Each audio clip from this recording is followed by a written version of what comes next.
Today's book talk is about The Eye of the World by Robert Jordan.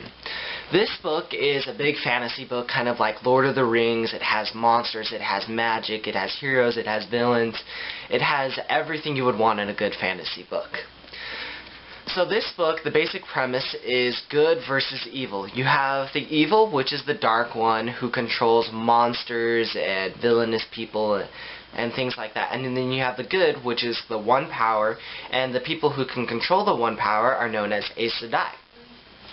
This book begins with three town boys and them, under some interesting circumstances as they're being chased by Trollocs, end up having to go on an adventure to try to figure out what's going on with them and why they're being chased and attacked by these Trollocs.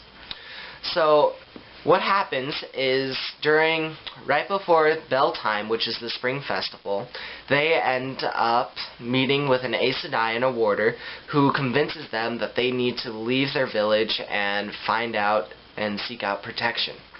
So as they are about to leave in the middle of the night without telling anybody, Edwin, one of their friends who wants to see the world and she wants to see what things are like outside of their little city of Edmund's Field, she ends up accompanying with them, and as they leave that night, they begin to be chased by one of the Dark One's minions, or Trollocs, or Midrol.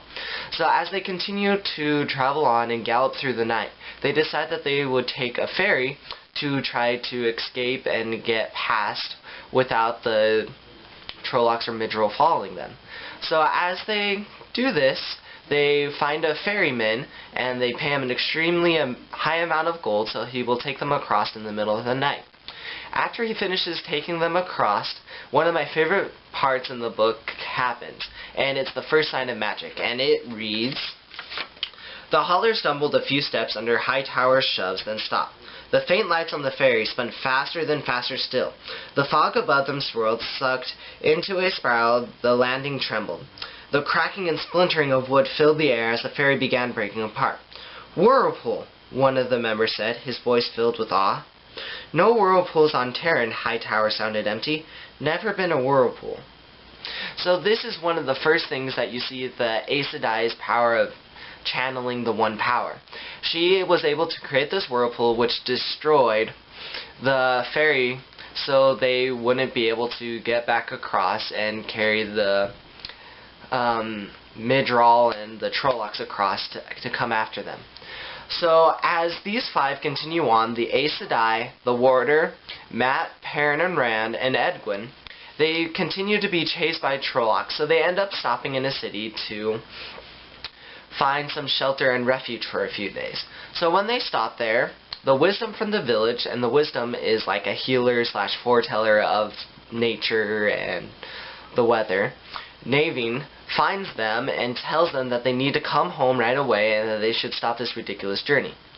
But after things are explained to her, she ends up coming along to make sure that they will stay safe.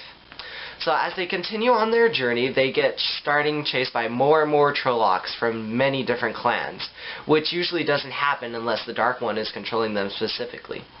So as they do this, they end up having to take refuge in an abandoned city called Shadar Logoth. In this city, they are trapped there, and they are trying to take refuge for the night.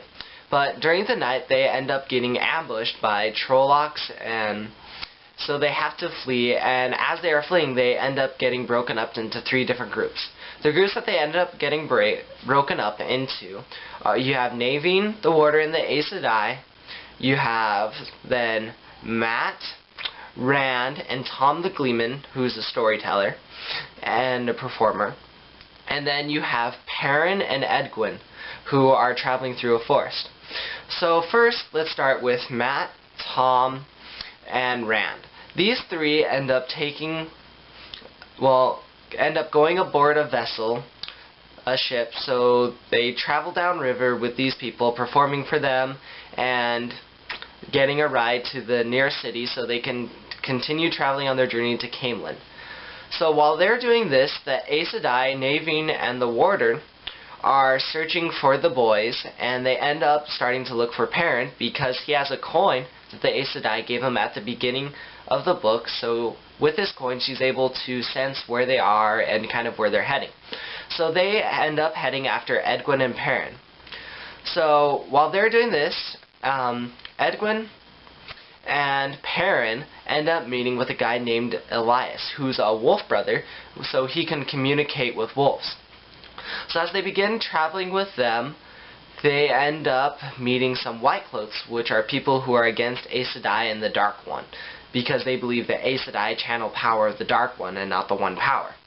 So as they're doing this, they end up getting captured, and as they get captured, the Naveen, Edwin, and the Aes Sedai, or Naveen, the Warder, and the Aes Sedai end up coming and rescuing them, and they continue on their journey to Caemlyn. While Mat and Rand are hitchhiking through different wagons and stopping in different farms and having a hard time reaching Caemlyn themselves, and getting chased by different things from Trollocs and Mithril. So as they finally all meet up there, they realize they need to head to meet the Green Man, who's going to tell them how they're going to be able to stop the Dark One and save the world. So as they do this, they end up meeting an Ogier who will help them on their quest. And an Ogier is kind of like a tree person, kind of like you would see from Lord of the Rings. So the Ogier has the special ability to find these channels and passageways kind of almost through space and time. So they travel, a few days in this tunnel or passageway, and they end up, thousands of miles farther than they could ever travel without it. So when they do this, they end up meeting at a castle on the very edge of their civilization. So they end up stocking up, and they end up going to head out to the Green Men. But to find out how they found the Green Men and the others, you have to read this book. So the reasons I like this book was because of the magic and the sword fighting and all the different adventures that they go on, and how each character develops their own personal trait or their power, kind of. So as they do this, one thing that I would suggest, that if you don't like magic or fantasy, then this isn't a book for you. So this book just kind of covers from fantasy to magic to all sorts of things like that. So for you to find out more about this book, you need to read it. It's really good, and I recommend it.